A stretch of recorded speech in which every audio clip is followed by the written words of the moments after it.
Do not reach into that coat. Officer Daniel Mercer's voice cut across the pharmacy parking lot so sharply that Monica Hayes stopped with her fingers less than 6 inches from the pocket holding the one thing that could explain everything. Her credentials. Her badge. Her way out. But she did not move. 30 feet away, Mercer stood beside his patrol car, shoulders squared beneath the white glow of the parking lot lamps, one hand raised in warning while his partner, Officer Luke Bennett, watched from several steps behind him. Monica slowly lifted both hands where they could be seen. My identification is inside my coat, she said. Then leave it there. The answer came too quickly. Monica's eyes narrowed, not from anger, but calculation. She had spent 12 years learning how dangerous a few careless seconds could become, and tonight the greatest danger might not be the officers standing in front of her. Her gaze shifted past Mercer without turning her head. Near the far edge of the parking lot, about 60 feet away, a dark sport utility vehicle sat beneath a broken lamp. Its engine was running. Someone was inside. Watching. Monica had noticed the vehicle 15 minutes earlier when she left the pharmacy after meeting a confidential source connected to a federal corruption investigation. The source had warned her that someone inside the network suspected information was leaking. Monica had expected surveillance. She had not expected 2 marked police cruisers to appear before she could leave. "What are you doing here?" Mercer asked. "I stopped at the pharmacy." "For what?" "Personal business." Mercer gave her a long look. "You have been sitting in this lot for nearly 20 minutes." Monica felt the temperature of the conversation drop.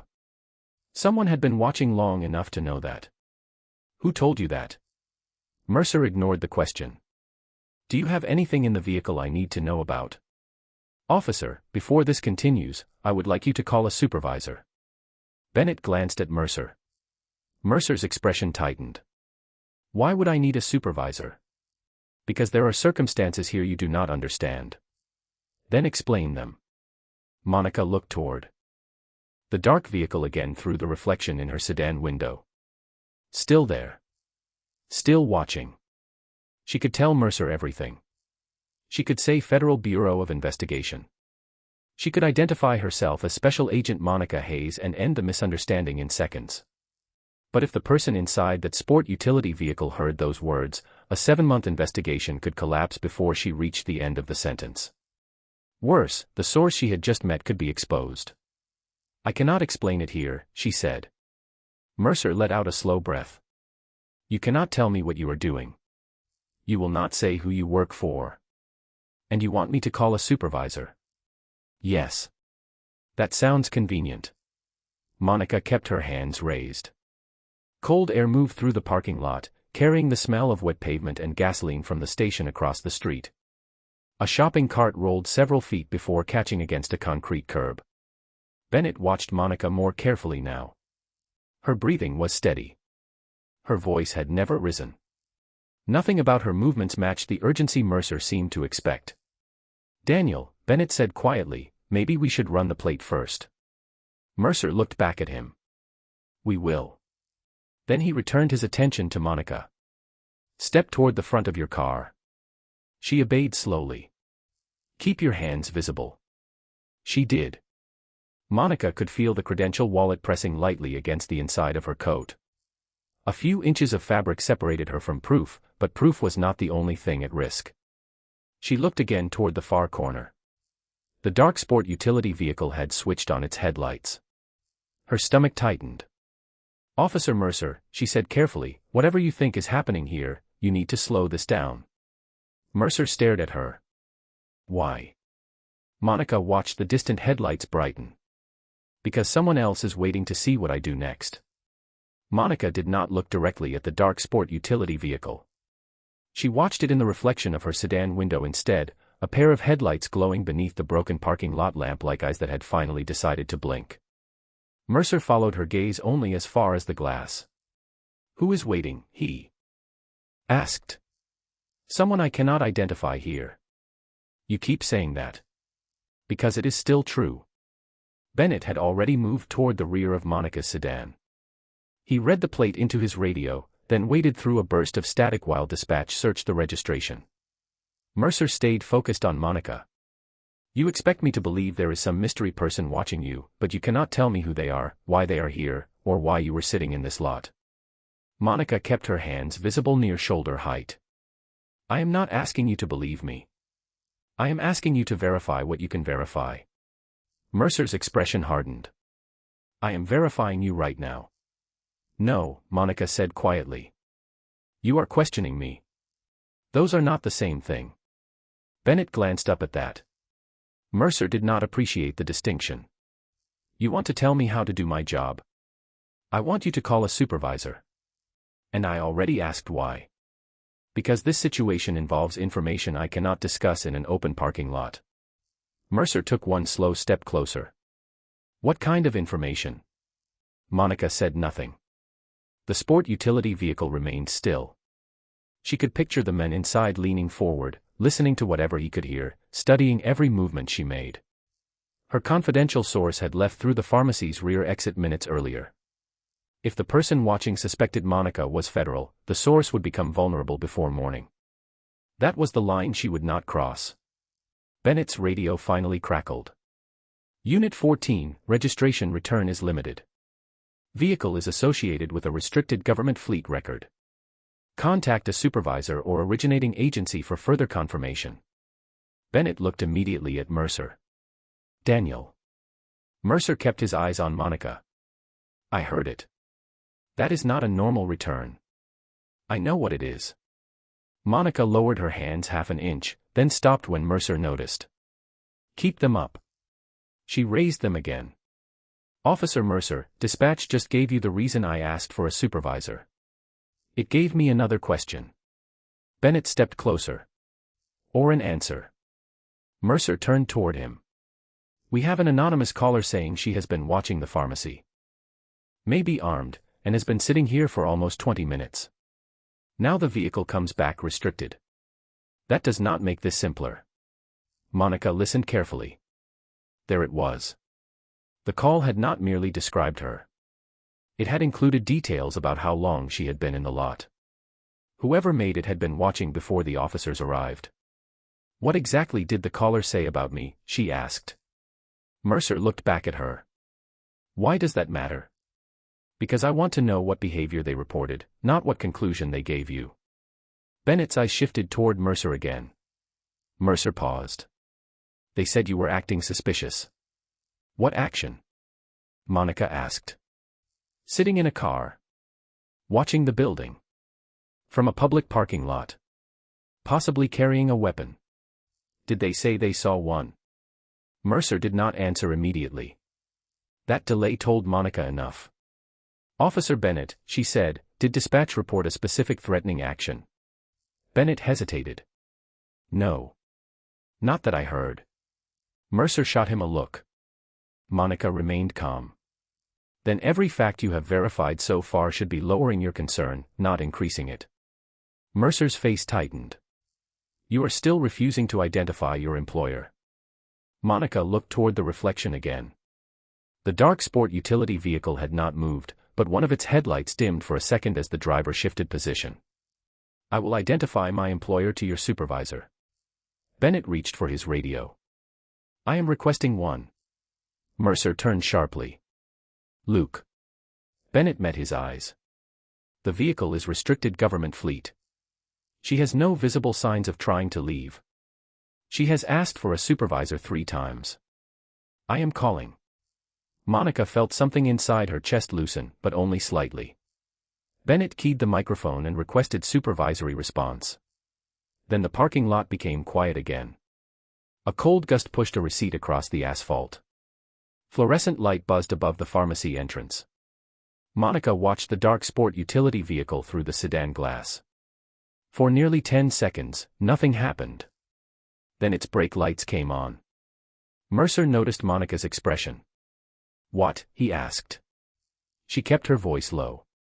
Now we find out. Whether the person watching me thinks you have learned too much. The brake lights glowed red at the far end of the parking lot, and Monica felt the entire situation tighten around that single detail. Do not look over there, she said quietly. Mercer frowned. Excuse me.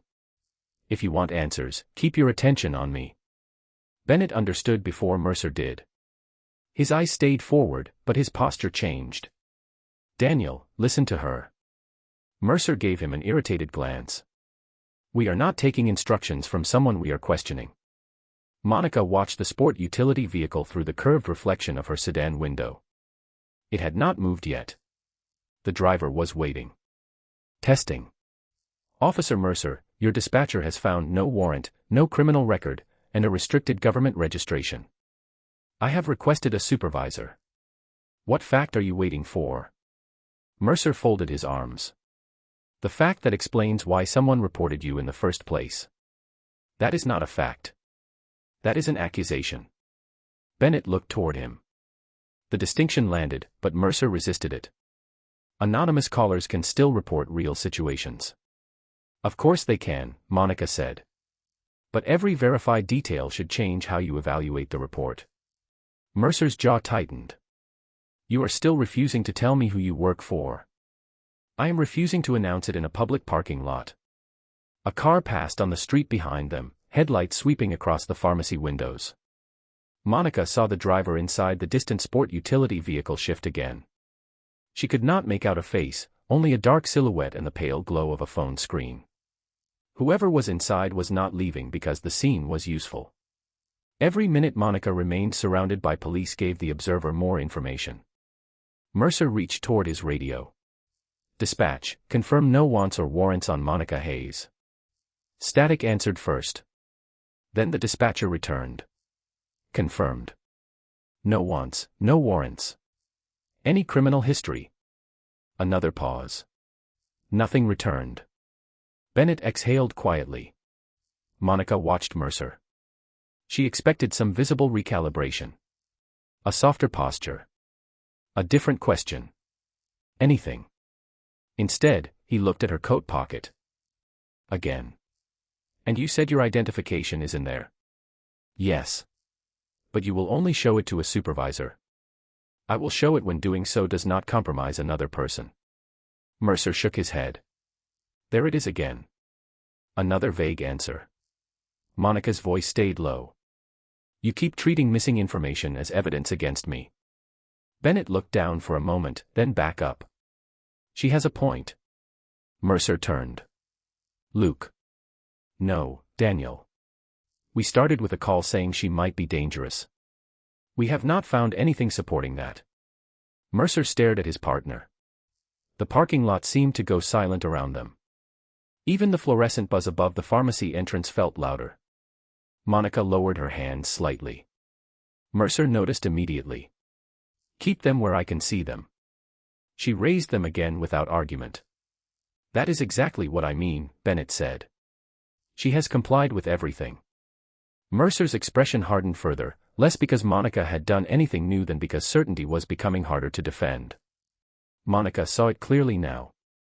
He was no longer gathering information to understand the situation. He was searching for the missing fact that would prove his first instinct correct.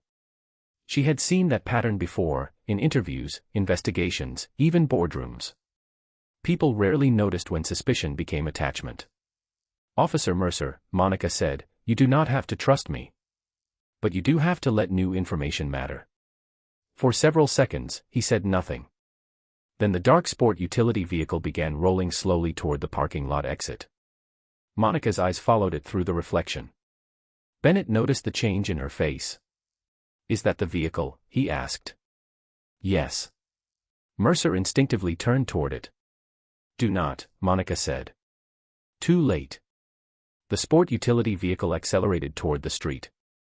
Monica closed her eyes for one brief second. "What just happened?" Mercer demanded. She opened them again. "You told whoever is inside that I mattered." Bennett stared toward the disappearing taillights.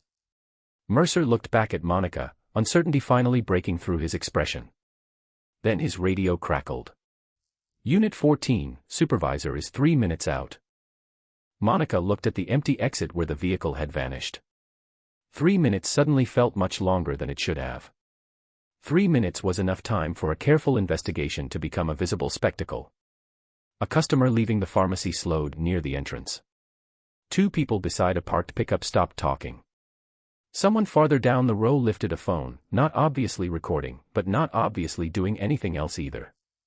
Monica saw every movement without turning her head. The dark sport utility vehicle was gone, yet the danger it represented remained. Whoever had been inside now knew the police considered her important enough to stop. The only question was how much they had learned.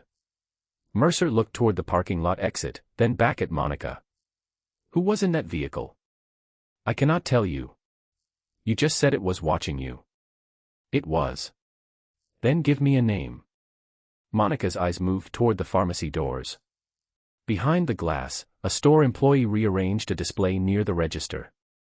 Beyond him, a narrow hallway led toward the rear exit where a confidential source had left minutes earlier. She had no way of knowing whether he had reached his own car, whether he was still nearby, or whether someone else had followed him. Saying too much now could turn one compromised moment into something far worse. I will explain to your supervisor, she said. Mercer gave a frustrated shake of his head. You keep hiding behind that. Bennett stepped between the silence before it hardened. Daniel, the supervisor, is already coming. And until then, she is still refusing basic questions. Monica looked at Mercer directly. I have answered every question I safely can. Safely for who? That one landed closer than he knew. Monica paused. For someone who trusted me. Mercer studied her expression. So there is another person involved. Monica immediately regretted giving him even that much. Bennett noticed. Daniel, stop. Mercer ignored him. Was that person inside the pharmacy? Monica said nothing. Did they leave before we arrived? Silence again. Mercer took her silence as confirmation. This is exactly what I am talking about. Monica's voice became quieter. No. This is exactly what I am talking about. You are filling gaps with assumptions and then treating your assumptions like answers. Mercer's face tightened. I have a responsibility to understand what is happening here. Then understand this. If you force me to identify someone publicly, you may put that person at risk. Bennett looked toward the pharmacy. His posture changed. The situation was beginning to make sense to him in pieces. Daniel, he said, she might be protecting a witness. Mercer turned toward him. Or she might want us to think that.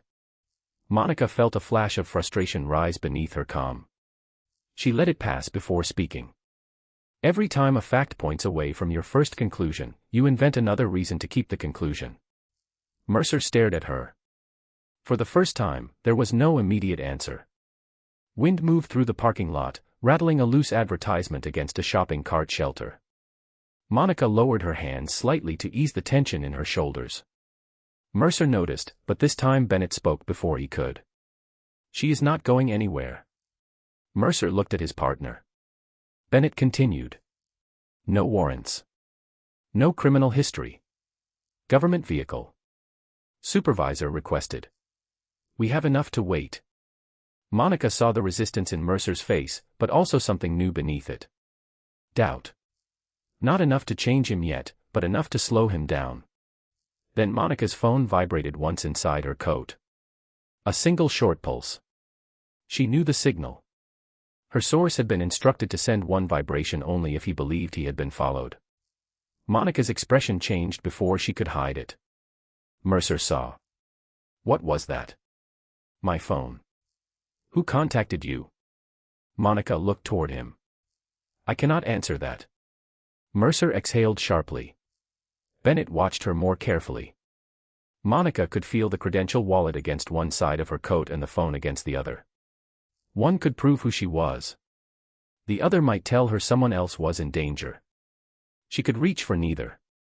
Headlights appeared at the entrance to the parking lot. A dark command sedan turned in slowly and stopped behind the patrol cars. Bennett looked toward it. Supervisor. Monica did not relax. The phone inside her coat remained silent. Somehow, that worried her more. The dark command sedan came to a stop behind the patrol cars, and for the first time since the encounter began, Mercer stepped back half a pace. A woman in a charcoal coat opened the driver's door and crossed the parking lot with quick, controlled steps. Sergeant Alicia Grant was in her late 40s, silver beginning to show at her temples, and she took in the entire scene before speaking. Monica standing beside her sedan. Bennett near the rear bumper. Mercer positioned too close. A small audience forming near the pharmacy entrance. "What do we have?" Grant asked. Mercer answered first. "Anonymous suspicious person call. Female watching the pharmacy, possibly armed, restricted vehicle, refusing to identify her employer." Grant looked at Bennett. "Anything else?" Bennett did not hesitate. "No warrants. No criminal history. She requested a supervisor several times. Registration came back restricted government fleet." Grant's eyes moved to Monica. "Ma'am, I am Sergeant Grant. Are you willing to identify yourself to me privately?" Monica felt the pressure inside her chest shift. "Yes." Mercer frowned. "Sergeant, she has been refusing that the entire time." Grant did not look at him. "She refused to announce it in a parking lot." "That is different." Monica noticed Bennett glance toward Mercer. For once, nobody filled the silence for him. Grant stepped closer, keeping her voice low.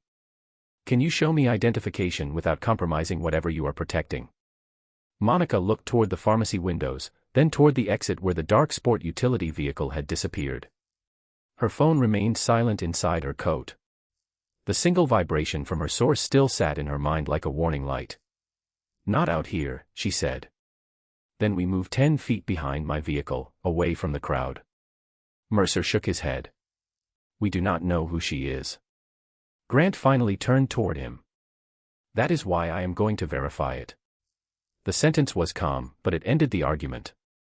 Monica followed Grant toward the command sedan while Bennett remained between Mercer and the gathering bystanders. Once shielded by the vehicle, Grant lowered her voice. "You can reach for your identification now." Monica slowly opened her coat and removed the black credential wallet. She did not flip it open immediately. "Before I show you this, I need your word that my identity stays between us until I say otherwise." Grant studied her face. "If there is an active safety concern, I may have to share what is necessary." "That is fair." Monica opened the wallet. Grant's expression changed, but only slightly. "Federal Bureau of Investigation.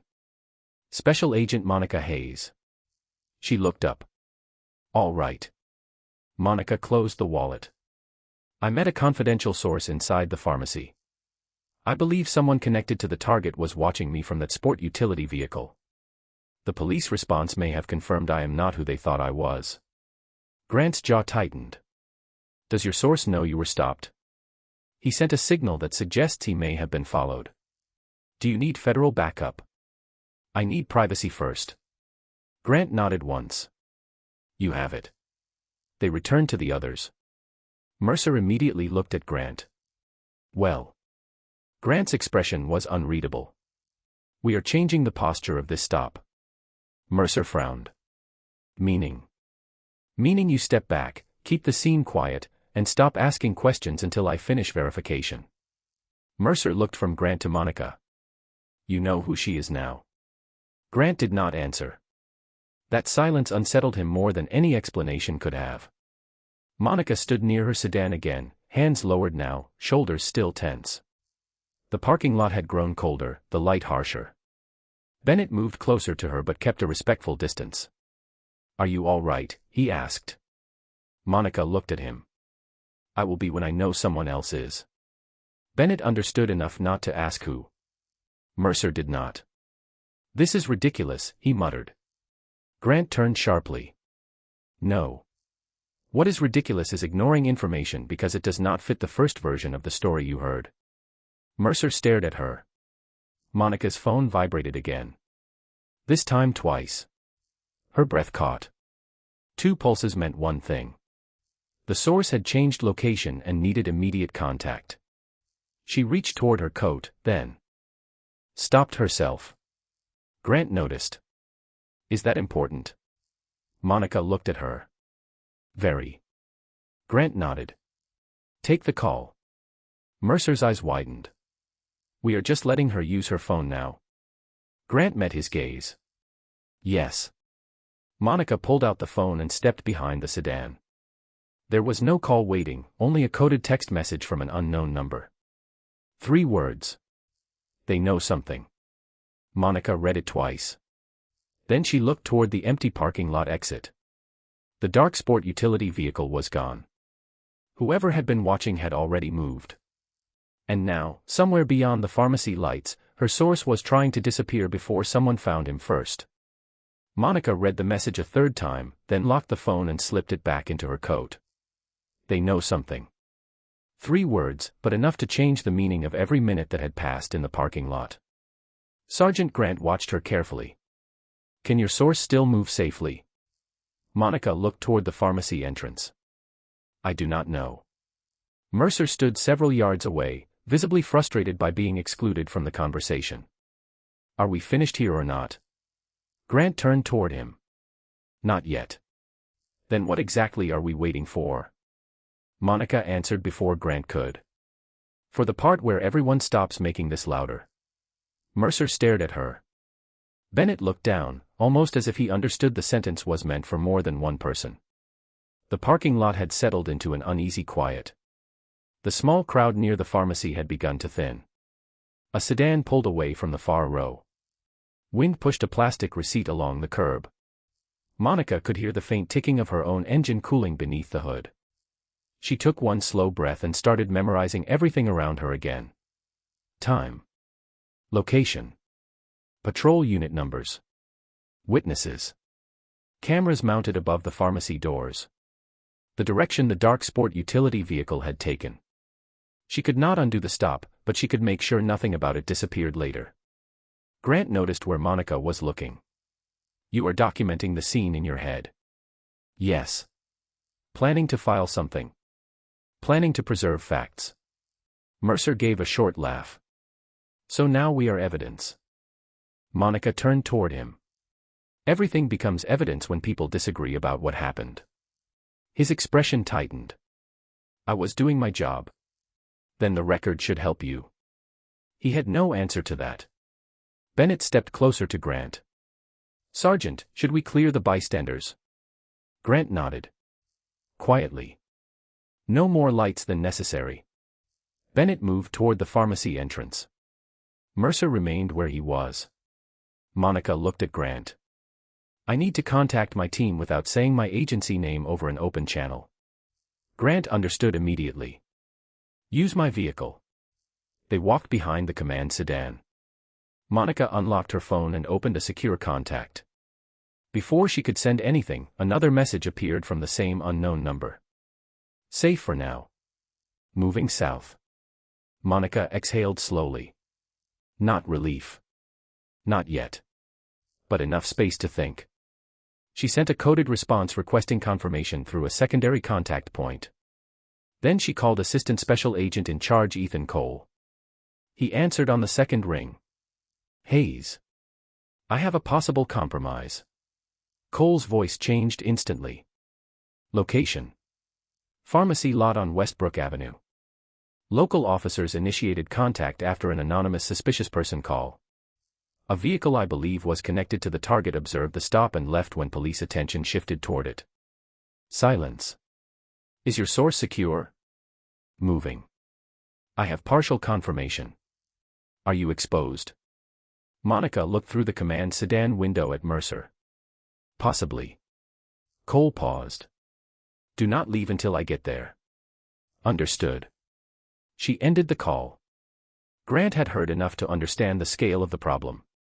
Federal supervisor. Monica nodded. On the way. Grant looked toward Mercer. He is not going to like that. This is not about what he likes. They returned to the open lot. Mercer saw Monica's face and immediately knew something had changed. Who did you call? My supervisor. From where? From my agency. Mercer stepped forward half a pace. Which agency? Grant cut in. Daniel. He stopped. Monica looked at him calmly. You have asked me that question several times. The answer has not changed. You will know when the right person arrives. Mercer shook his head. You expect me to stand here while strangers keep showing up? Monica's voice softened.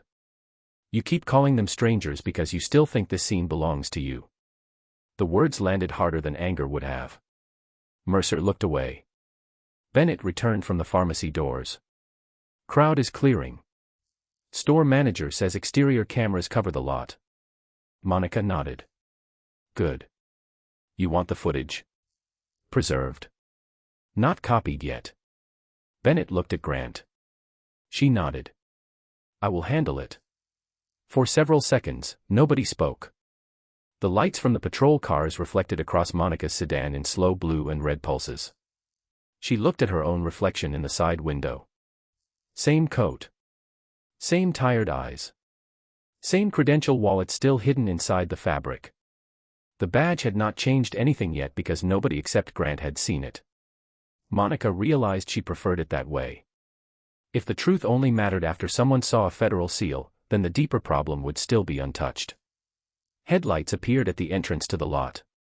A black government sedan turned in and slowed beside the command vehicle. Mercer watched it approach. Grant straightened. Monica did not move. The rear door opened, and Ethan Cole stepped out in a dark overcoat, scanning the scene before his eyes found Monica. Then he looked at Mercer. Which officer initiated the stop? He asked. The parking lot went quiet again. Ethan Cole's question stayed in the air for a moment before Mercer answered. I did. Cole looked at him, then at Bennett, then at Sergeant Grant. Walk me through it. Mercer started with the anonymous call, the report of a suspicious woman watching the pharmacy, the possibility she might be armed, and the restricted vehicle return. He spoke carefully now, each sentence slower than before. Cole listened without interrupting. When Mercer finished, Bennett added the details Mercer had left out. She asked for a supervisor several times. No warrants.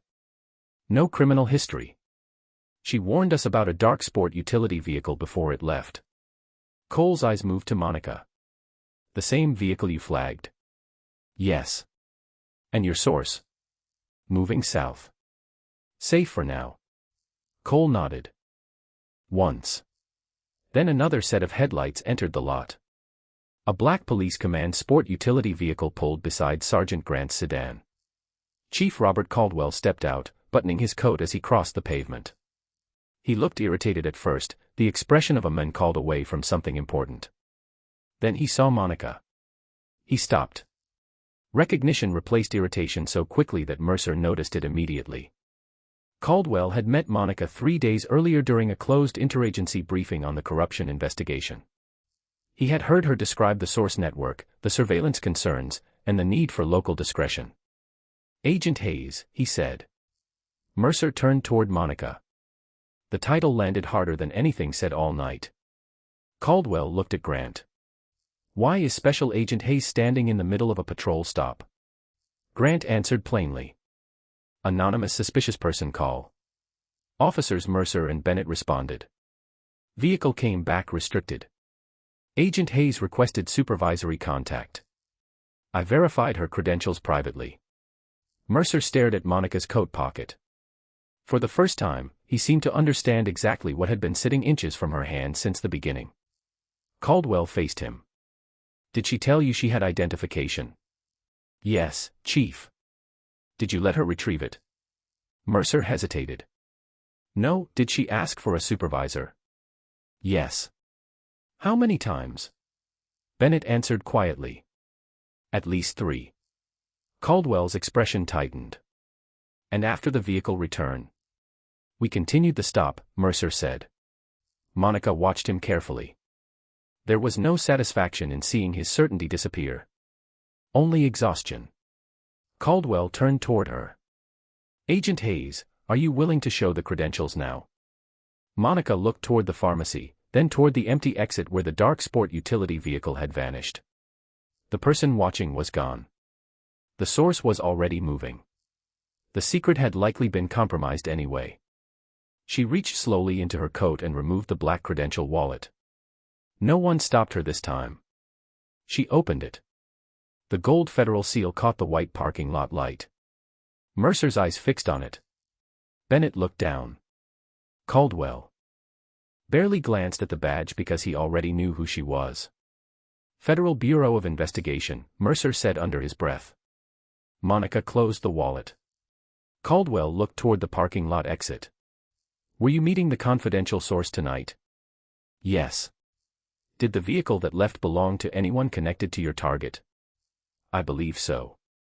Caldwell's face changed. Did they see this stop? Monica held his gaze. Almost certainly. Mercer looked from Caldwell to Monica. What exactly does that mean? Cole answered. It means somebody may have used your response to test whether she was law enforcement. The parking lot went completely still. Mercer blinked. Used us? Monica looked at him. Possibly. Caldwell asked, what did the caller report? Grant read from the dispatch summary. Black woman, dark sedan, watching the pharmacy, possibly armed, acting suspicious. Monica's eyes sharpened. No specific crime. None. No direct threat. None. Cole looked toward her. They were thinking the same thing now. Monica spoke first. The call was not designed to report what I did. It was designed to see how I reacted when police arrived. Bennett stared toward the street. Mercer's expression shifted from confusion to something heavier. So if you showed the badge, the observer learned I was federal, Monica said. If I ran, they learned I had something to hide. If you kept me here, they got time to watch. Caldwell looked at Mercer. And every minute this continued gave them more information. Mercer swallowed. I did not know she was an agent. Monica met his eyes. You did not need to know that to let the facts change your mind. No one spoke after that. The badge was finally visible, but Monica knew the real revelation had nothing to do with the seal in her hand. For several seconds, nobody moved. Monica closed the credential wallet and slipped it back into her coat, but the meaning of what had happened remained in the open. Chief Caldwell turned to Sergeant Grant. Preserve everything from this stop. Body camera footage, dispatch audio, vehicle queries, supervisor requests, and the original anonymous call. Grant nodded. Already started. Ethan Cole looked toward Bennett. Did you hear the entire dispatch description when the call first came in? Most of it. Anything specific beyond her race, the sedan, and the claim that she was acting suspicious? Bennett shook his head. No specific offense. No direct threat. No verified weapon. Cole's expression tightened. Then the call gave you a conclusion without giving you facts. Mercer looked at him. We still had to respond. Of course you did, Monica said. Responding was not the problem. Mercer turned toward her. She continued, her voice steady. The problem was what happened after every new fact failed to support the original assumption. Caldwell looked at Mercer. That distinction matters. Mercer glanced toward Bennett. You agreed we should check her. Bennett nodded. At first, yes. Then why are you acting like this was all me? Bennett hesitated, then answered quietly. Because I saw the situation changing and did not push hard enough when it mattered. The honesty caught Mercer off guard. Monica looked at Bennett. That is part of the record too. Grant stepped closer to Caldwell. Internal affairs. Yes, he said. Separate statements. No coordinated recollections. Mercer's shoulders dropped slightly. Chief, I was trying to keep control of an uncertain situation. Caldwell's expression stayed firm. Control is not the standard. Judgment is. Monica looked toward the pharmacy. The fluorescent sign had gone dark as employees prepared to close. Only a few cars remained in the lot now. Everything felt quieter, but the investigation had not become safer. Cole checked his phone. We have traffic camera footage of the dark sport utility vehicle leaving the lot. Partial plate. We are running it. Monica's attention sharpened. Any word from the source? A secondary team made contact. He is secure for the moment. Monica finally let out a breath she had been holding for nearly an hour. Not relief exactly, but enough to loosen the tension in her shoulders. Cole continued. There is more. The phone that placed the anonymous call was prepaid. Activated this afternoon. Caldwell looked at him. Can you trace where it was purchased? We are working on it. Monica stared at the empty parking space beneath the broken lamp. If they bought a phone just to place the call, then this was planned. Mercer looked at her. You are saying somebody intentionally sent us here. I am saying that is becoming more likely. To expose you. To test me, Monica corrected. There is a difference. Cole nodded. And they chose a description they believed would produce a predictable police response. The sentence settled heavily over the group. Mercer's face changed. For the first time, the issue no longer looked to him like a simple mistake involving the wrong person. It looked like someone else had counted on his assumptions. So they knew what we would do, he said. Monica looked at him. They believed they knew. And they were right. Monica did not answer immediately. They gave you a story, she said at last. You decided when to stop checking whether it was true. Mercer looked down at the pavement. Bennett rubbed his hands together against the cold. Caldwell turned to Grant. Officer Mercer is relieved from field duty pending review. Officer Bennett remains available for a formal statement and supervisory evaluation. Mercer looked up. Chief. Caldwell raised one hand. This is not punishment decided in a parking lot. It is procedure while we determine what happened. Monica watched the exchange without satisfaction. This was the moment when she could have demanded consequences, when anger would have been easy and understandable. Instead, she looked at Caldwell. I want the review to focus on decision points. Explain. The original response may have been reasonable. What matters is what happened each time new information came in. No warrants. No criminal record. Restricted government registration. Repeated supervisor requests. Compliance. Those moments should be documented separately. Caldwell nodded slowly. Agreed. Mercer looked at her. You could ask them to end my career. Monica met his eyes. That is not why I am here. Then what do you want? She glanced toward the dark window of her sedan, where earlier she had watched someone study her from a distance. I want the next person standing in a parking lot like this to have the facts matter sooner. No one answered. Somewhere beyond the buildings, a siren passed on another street and faded into the distance. Cole's phone vibrated. He read the message, then looked at Monica. We have the store location where the prepaid phone was purchased. Monica's expression sharpened again. Camera footage? Yes. Then we follow the evidence. She turned toward the government sedan. Behind her, Caldwell began giving Grant instructions for the administrative review. Bennett stayed beside the patrol car, quiet and reflective. Mercer remained beneath the parking lot light, no longer arguing, staring at the place where Monica had stood with her hands raised. For him, the stop was ending. For Monica, the real investigation had just become clearer. The prepaid phone led them to a convenience store 8 miles from the pharmacy, where security footage showed a man connected to the corruption network purchasing it less than 4 hours before the anonymous call. By the next afternoon, federal agents had matched the dark sport utility vehicle to the same man through traffic cameras and parking records. The pattern was no longer a theory. Someone had deliberately created the police encounter to see how Monica would react. The investigation tightened quietly from there.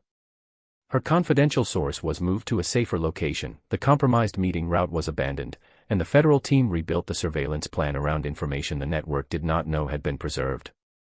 2 weeks later, the source provided the final documents needed to connect senior officials to the money trail Monica had been tracing for months.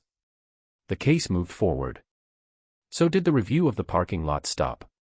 Internal Affairs examined the body camera footage, dispatch recordings, vehicle checks, and every moment when new information had entered the scene. Bennett admitted that he recognized the situation was changing but waited too long to challenge Mercer directly. Mercer acknowledged that he had allowed the original call to shape how he interpreted everything that followed. Chief Caldwell ordered new supervisory escalation guidance for encounters involving restricted records, repeated requests for verification, and anonymous reports built on vague descriptions rather than specific conduct. None of those changes erased what happened, but Monica never expected them to. Accountability was not a rewind button. It was a decision about what happened next. 1 month later, she returned to police headquarters for a joint briefing on the corruption case. The room was brighter than she remembered, morning sunlight stretching across the conference table. Caldwell stood at the front. Bennett sat near the far end, listening carefully. Mercer was absent, still completing the department's formal review process. Monica placed her black credential wallet on the table before sitting down. The federal seal caught the light for a second. Caldwell looked at it, then at the officers in the room. What happened that night should not matter because she turned out to be federal law enforcement, he said. It should matter because facts changed and judgment did not change fast enough. Monica said nothing at first. She looked around the table and saw no applause, no dramatic expressions, only people paying attention. That felt more useful. When Caldwell invited her to speak, she rested one hand beside the credential wallet. "This badge explains my authority," she said. "It does not explain my worth. If someone has to discover who I work for before they decide my words deserve verification, then we have learned the wrong lesson." The room stayed quiet. Bennett looked down briefly, then met her eyes and nodded. Weeks later, federal prosecutors announced charges in the corruption case after the investigation produced enough evidence to proceed. Monica's source remained protected. The operation survived the mistake that had nearly exposed it. One cool morning after the case moved into its next phase, Monica stopped again at the same pharmacy. The broken parking lot lamp had been repaired.